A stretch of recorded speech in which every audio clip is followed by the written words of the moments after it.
Hi everyone, and welcome to the Strawberry Patches podcast, all about knitting, spinning, hand dyeing, life is in New Zealand, and all the other crafty things. My name is Marina, I'm your host today, and I live in New Zealand, in Auckland, on the north of the northern island of New Zealand. And here I met a lot of fiber friends who taught me how to spin, how to hand dye yarn, how to paint yarn, and inspired me to challenge myself to knit something big, like big, nice cardigans following the patterns. And today I will talk to you about some spinning that I have done on the spinning wheel and some hand dyeing that I've done during the annual dye workshop. And I also done some dyeing before that. I will share all of that as well as my two of the works in progress that I'm working on. So thank you very much for joining me, and I hope you like this episode. I have to start with saying that I'm very, very happy to see you all coming back. If it's your first time watching, welcome back. This is a very welcoming place where I hope you will find something interesting for you, something inspiring. I try to tell you a bit about New Zealand because this is my new home. I have been living here, it will be about 2 years soon. And before that, I lived in Bali where we got married with my husband, and it's crazy. We just celebrated our second anniversary the other day, and I cannot believe that it's gone so fast. So after we married and we moved here, I have lived here for 2 years now. And I try to tell you all the interesting facts about dyeing, fiber, and indie dyers and spinners and all of the events that are happening here. If you would like, you can go back to the previous episodes and watch the Fiber Fest from 2019 and 2018. You can go and watch how I went to the knitting retreat when I was still pregnant. And you can also go all the way back to when I was living in Bali, and even all the way back when I was living in Turkey. And you will find out why I moved. Anyways, thank you very much for joining me today. And we will talk today a lot about not so much knitting and crochet as much as spinning and dyeing.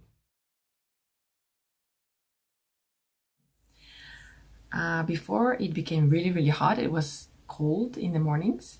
And I made my daughter these tiny, beautiful socks for her tiny feet. And this lovely yarn came to me all the way from Switzerland, from lovely Anna, who used to have a podcast. Now she's been quiet for a year, but she still has some episodes, I think. She hand dyed it with the madder root. And this is this lovely, lovely pinky peach color. I know that Sigrid from the podcast I showed you last time, Freya's Fiber, she probably would love this color. And she's the one actually who inspired me to make some socks for her. I planned to have her wear them like this. And when I made them, it took me only 2 days to make them both. I was thinking, would you be interested if I made a tutorial on how to do these socks? Because this is basically a small version of all of my vanilla socks pattern that I have been doing for ages. I don't even know where I got this pattern from, but I just do it and I could make a little tutorial if you would be interested how to make them. So yes, I do have a finished object this episode, and she's been wearing them. I have a picture. I will try to put it here.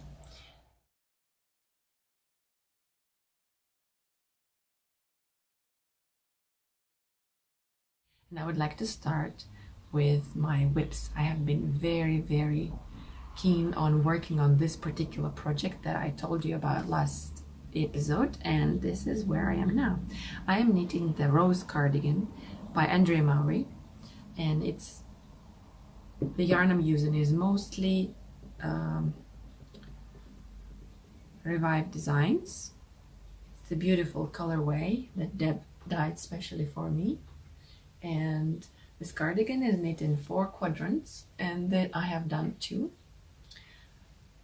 and this is somewhat what it will look like. Then I will do the back and obviously this part as well. I love the way the colors change, and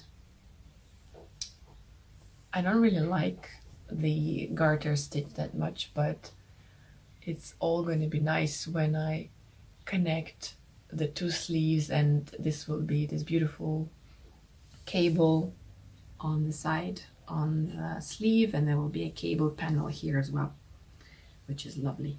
So here we are. These are my 2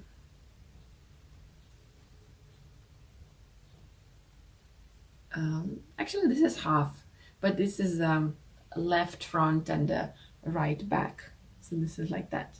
I'm also right now working on the 3rd quadrant, which I have done pretty much, maybe 60-70% of it. And I thought it was a very challenging project, but turns out it's not that challenging. I mean, it's totally doable. If you follow the special chart, which I don't think it will show much of the pattern if I show you that there is a chart, and you can see that there's color variation, and Andrea was so clever that she put on each row what you have to do, where you have to do the cable twist, where you have to do the increase. So it's pretty easy when you follow that, and I love charts. So it's quite clever, and I'm really loving knitting on it, and I cannot wait to put the pieces together.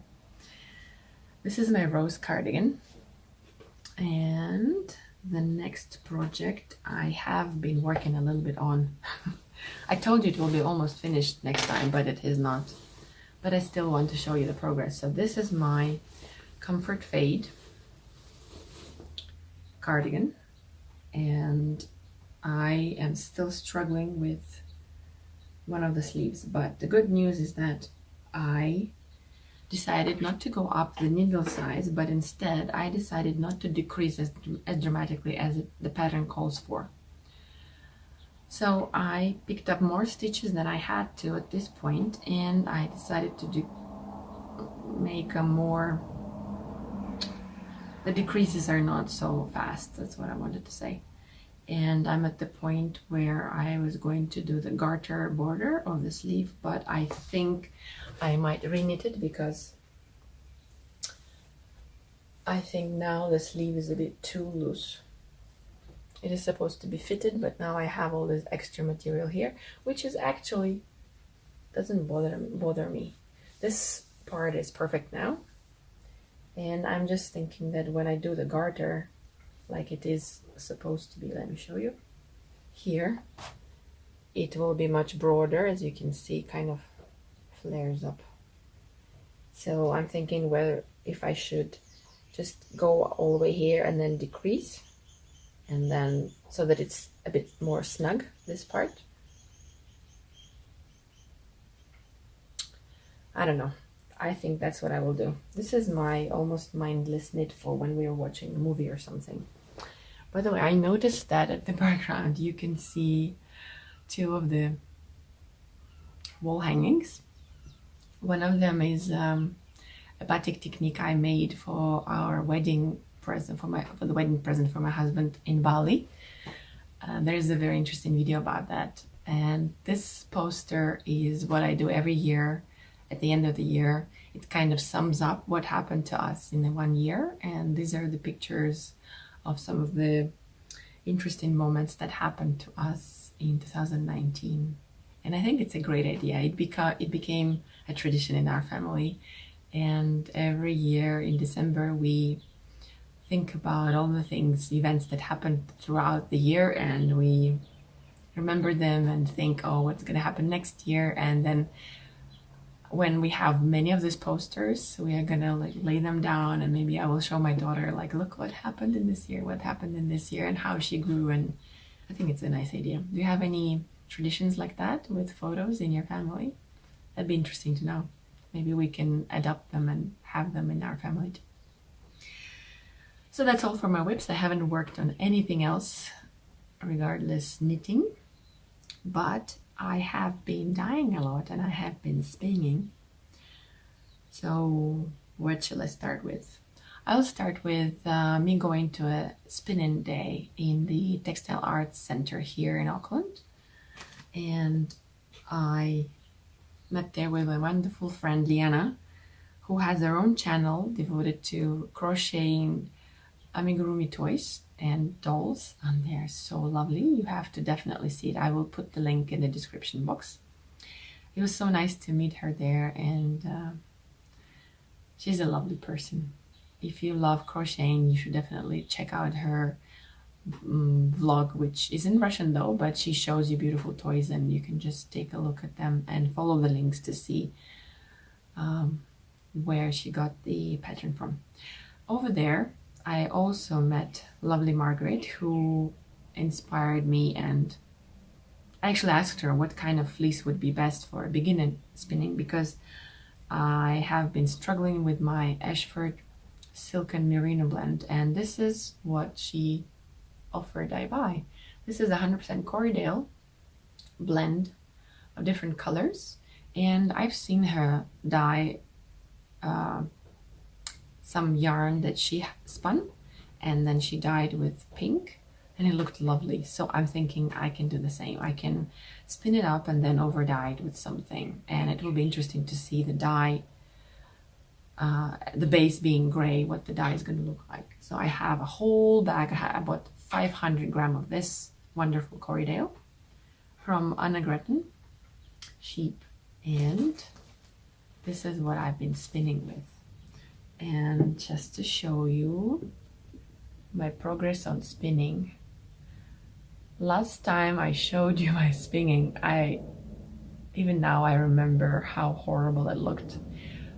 You can still see some overspinning here a little bit happening, but I'm so much happier with this, with the result. Maybe it's the wool, because the staple is quite long, and it is no silk in it, so it grabs on itself very well. I cannot wait to ply it. This is what it's going to look like when it's plied.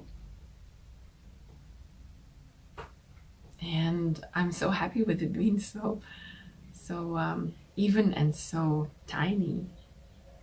Can't wait. So next part of this program video is going to be, I will tell you about my dyeing experiments, in which I all prepared in this huge bag. Yes, this is how much I have been dyeing. I dyed up some gray wool, which I made into this lovely cakes, and this is the platinum color, and I did this during the dyeing workshop which I showed you. So what I didn't show you last time is the dry wool that I dyed, and here it is. So this, guys, is going to be a floozy. This is the Naked Skeins 4-ply, which is just nice milky beige, whatever you call it, color. And this is going to be my pop-off color for the floozy, which the main body is going to be this color. And I think these colors are just absolutely gorgeous. What do you think? I'm so excited, and actually I wouldn't mind if the whole cardigan was this color. I think it would be awesome. So I have them here. Also, I did this on the same day over there. This is was supposed to be gold color, but it's actually more of a orangey yellow. Although you could probably call it, I don't know. I'll use it as a pop color for something. I don't know what yet. And this plum. Okay. So after the dye workshop, we went as a little group to lovely Annette. And what we did there is we decided to use up some of the dye that was left from the dye workshop. And here's what I have. These are two 200 gram skeins of DK Twist on Twist Merino, and I dyed it in this lovely peppermint or spearmint green. Actually, it looks a bit more blue on the screen than it is. It's quite neon-y. And although I love the color, I'm not sure that it's my color. My husband says that I should pair it with white, like this being on top of the sweater or cardigan and this being at the bottom, and like maybe faded with stripes or some color work. I can do that. But I really love this color. And on the same day, I decided to do some speckles, which I couldn't do during the dye workshop, but I played with them here. And this color was my going out of my comfort zone, and Annette said that I should definitely try it. And it turned out the bottle with the mixture was brown, this yucky brown, but it turns out into this beautiful, beautiful plum color. So that was fun to get out of my comfort zone. And these speckles are just really, really gorgeous. So I actually, if this is the same yarn weight, which probably it is, I might do some fading, starting with this and then go in here. Might do that. Or, no, start with white and then fade into the speckles and then do the neon-y thing. And although I love my comfort fade cardigan, I want maybe to try something else. So if you have any ideas for DK weight cardigans, I would really appreciate them. But then again, I can look in the weekend time. This is another project that I did during the dye day, and I turned it already into this gorgeous braid, just so that it is easier to store. And the second braid, which was similar colors but a bit more in sections, pink, green, and blue, I already spun into this gorgeous, crazy color. My husband is not very fond of it, which is funny that he even has an opinion. Normally he doesn't really care. But I like it. And funny thing is, this happened to me second time. Look, 2 singles. I must have a good eye, because this is the end of the second one and it's almost at the same point as the first one, which doesn't happen very often. Anyways, now I have to figure out what to do with this crazy color. I like it. This was the idea. I did it on purpose. I wanted to be a bit like Spin Cycle yarns, which is gorgeous. Maybe not so crazy, but I love it. So here is another one coming. Since we're talking about spinning, here is the merino silk that I spun from the Ashford fiber. And this I haven't really washed it yet, and it's not set yet, but I was so nervous when I was doing it, and I'm not very pleased with the result. Look at all these overspun things. I really had a hard time trying to figure out the tension and how to apply this thing. I didn't have, all the bobbins were flying off the lazy Kate. I think it's called lazy Kate, where you put the 2 of them. anyways, this is the result. The colors are beautiful, but I'm not very happy with how I spun it. But as you can see, I am getting better. Oh, this is the second part. I just decided to do it in 2 little batches. So what do you think? Do you think it still has a chance of becoming a beautiful garment? I love the colors. We'll see. Now, recently, when was it? We had an annual dye day, and I made a few short videos, and it's probably best that I will explain to you what happened over there. So back to Marina from the dye day. Hi everyone, today I am in Coatesville with many very crafty people, and we came here for a dye day, which is a day when annually in the summer there are lots of people who come here with their wool or their fiber, and so today also t-shirts for bleach dyeing, and today we're going to dye up some wool. I have brought with me 600 gram of DK Twist on Twist Merino, which was pre-soaked, but I did something stupid. Instead of pre-soaking it in citric acid, I pre-soaked it in baking soda. That didn't work, so I am soaking it now in vinegar. And I also bought 200 gram of white fiber, just wool, and I'm going to dye that for spinning. And there's also going to be some bleach dyeing, which I decided not to do. I will show you what they dye, what comes up out of that. They brought basically they were supposed to bring some dark colored t-shirts, and they are going to use some stencils to make some designs.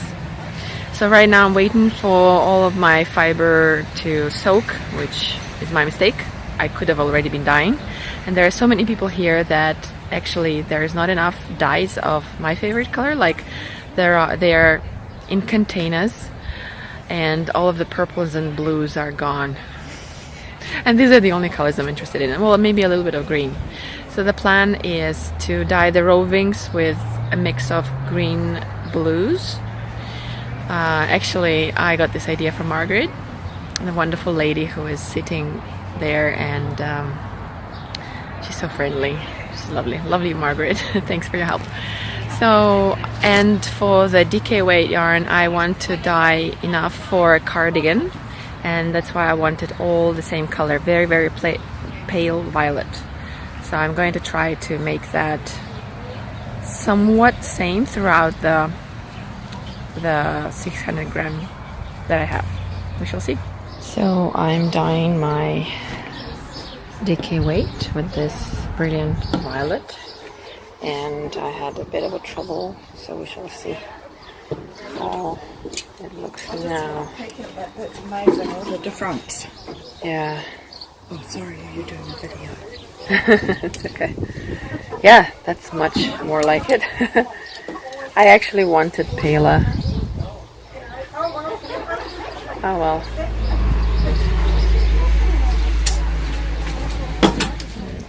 This is the lovely,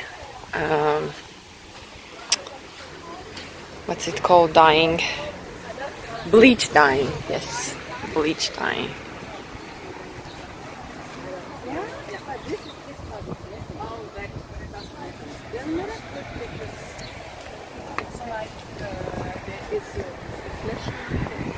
No, I don't like it. But I like it. This is good. Oh, that's the one you did. That looks good. Yeah, and you will see more when it's dry. Yeah.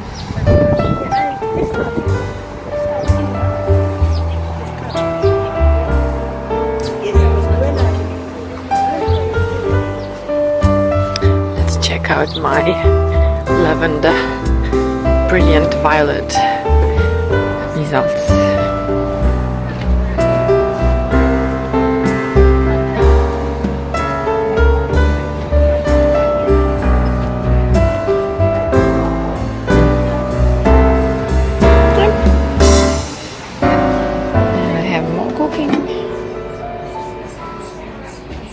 Dye days finishing and everybody's packing up, I have dyed 200-gram different colored, not different, but turquoise, purplish colored rovings, white fleece, and 600-gram of lavender kind of decay white. And when I get home and I rinse them and probably dry them, I will show them to you. This was a fun day, and I was lucky to get advice from very experienced dyers, and I met some familiar faces, some new faces. Everybody was excited about all the colors they were mixing, and so was I. It was fun. I learned from my mistakes, and now I'm just gonna have to go home and dry it and see what I come up with, and have to decide what exactly I'm gonna do with this lavender wonderful decay weight yarn that I have. So I'll see you at home.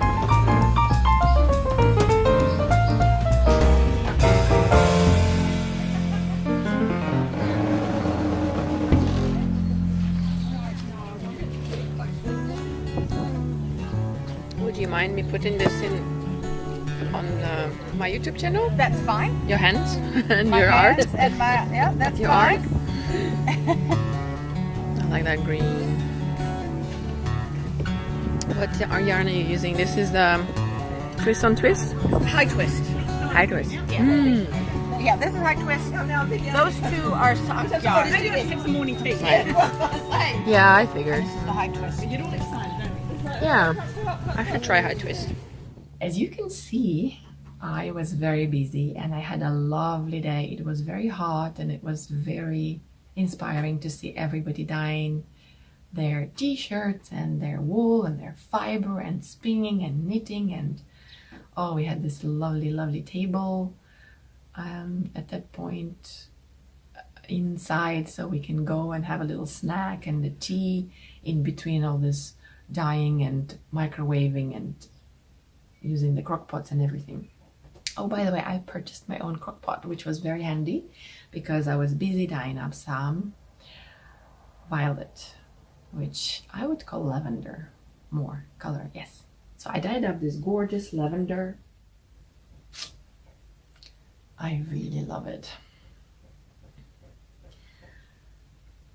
It is not a single color. As you can see, there will be some variation when it will be dyed up, but I tried as much as I could to make it more even, but I don't really mind if it's, as you can see here, it's quite variegated.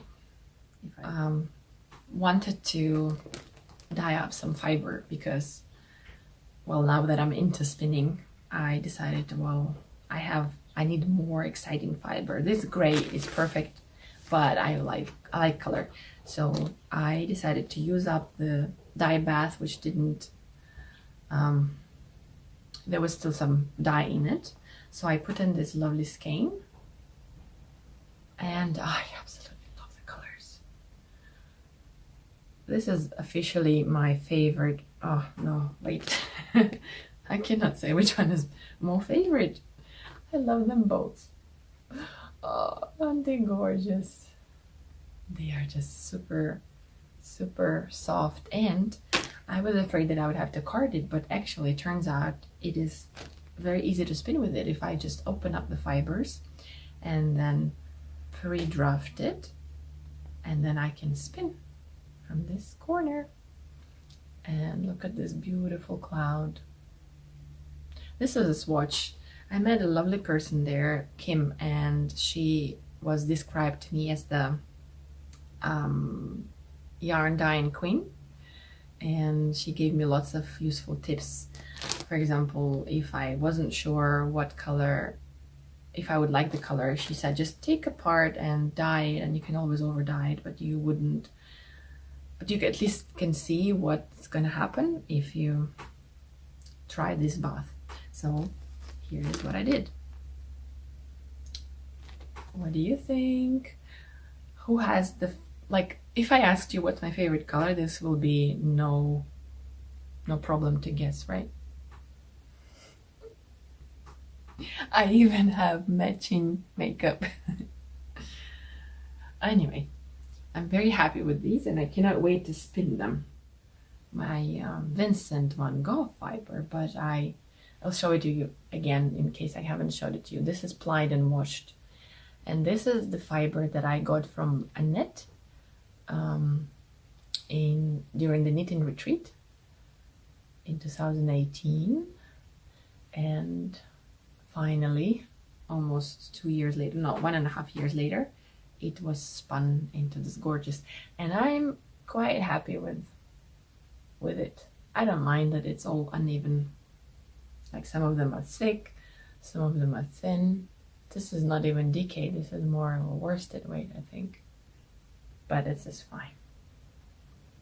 There was one more skein of a 50 gram that I dyed at the dye workshop, and I have already spun it, and I'm not that happy with the way it is spinning, but I'm going to combine it with, I might combine it with this one, and then hopefully, yeah, because this is in this fiber spun up. I don't really like how the green and the pink muted into each other, and I mean melted into each other, and now it's like, I don't know, gray green. It's a very pale and weird color. But this is what happens when you just play around without thinking what's gonna happen. This is how you experiment, right? You have to play around to understand what's gonna happen if you dye in sections, or if you dye it randomly, or if you ply it like I did here. I divided the whole roving into 2 parts, and then I spun them, and then I applied them together, so the colors, they did blend, but some parts you can see it's just green, and then well, sort of I don't know, it didn't really follow the colors, I guess because of the, when I split it, it was not even. I guess that's all about spinning and dyeing from me, and this was a very fun month, January. So many colors, so many things to do. I was really, really happy. The next things I wanted to discuss is my future plans. So, as I said, I'm going to, in the future, start my second floozy. I was thinking of making a floozy too, which is a sweater designed from Levi Johnson, and it's has this wonderful same yoke as the floozy, but it's a sweater. But now thinking that I don't really wear sweaters much, I would really prefer a cardigan, but I haven't decided. Maybe it will be a floozy too. And this will be this gorgeous pink, beige, gray color. And as I told you about my just now dyed violet and fluorescent green, this will be, which I just have to decide on the pattern. I'm browsing. This is the fun part, isn't it? Go through Ravelry and check out all the patterns, and I love how categorized they are. You can choose the weight, the amount of meters, the size, and the whatever. If you don't know what Ravelry is, go to ravelry.com and you are welcome. This is an amazing site where you can find lots of inspiration and advice and many patterns. I wanted to finish this episode off with a podcast.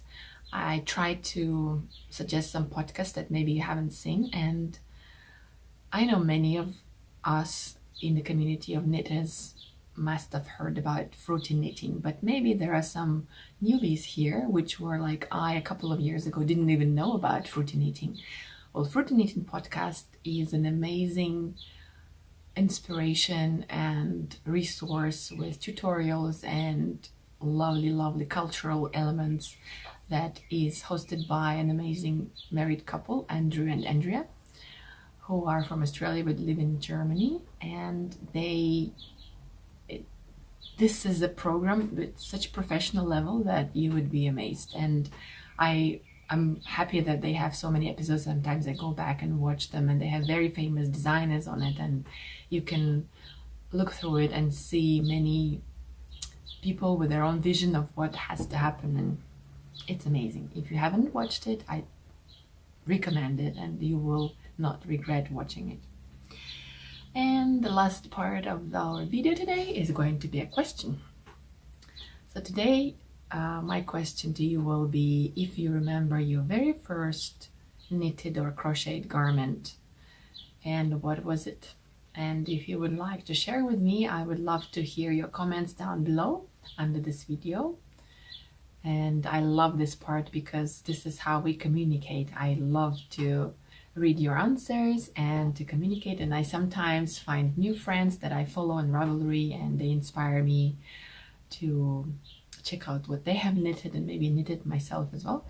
So what was your very first garment in crochet knitting? Mine, I remember knitting the very first slippers. I was little. I went to probably primary school when I knitted it, and in the summer we went to this courses for children where they taught me to knit, and we made this slipper, which as far as I remember was in a garter stitch in flat sole, and then somehow we picked it up or something happened. I don't remember really what happened, and I remember they were gray and red, but they're lost and I cannot find them and they're gone. And the crocheted object was a white dress for my Barbie. So what I did was I just tried to look at the Barbie and the size and to just crochet a little dress, and it was just basically a top, a mini skirt, kind of a top dress, and somehow I managed to knit it in a round, making increases and decreases, probably just increases, and it fit the Barbie perfectly. I was so proud of myself. And yeah, I would love to hear what was your first project, because I'm thinking now that my daughter, she will eventually grow up and eventually, hopefully, she will want to learn how to crochet or knit, looking at me with all the spinning and yarn things going on here. And I was thinking what would be the perfect thing for her to start with. I probably would start with her with just a garter scarf or something, or maybe something for her dolls if she's into that. So I would love to hear your memories of your adventure and beginning of your knitting or crocheting hobby or adventure. Well, thank you very much for joining me today. This is all from me. I was very happy to spend this half an hour with you, and I hope you liked it as well. If you enjoyed this video, you can give me some support by clicking the thumbs up and subscribing. And I hope to see you very soon in the next videos. Thanks and bye.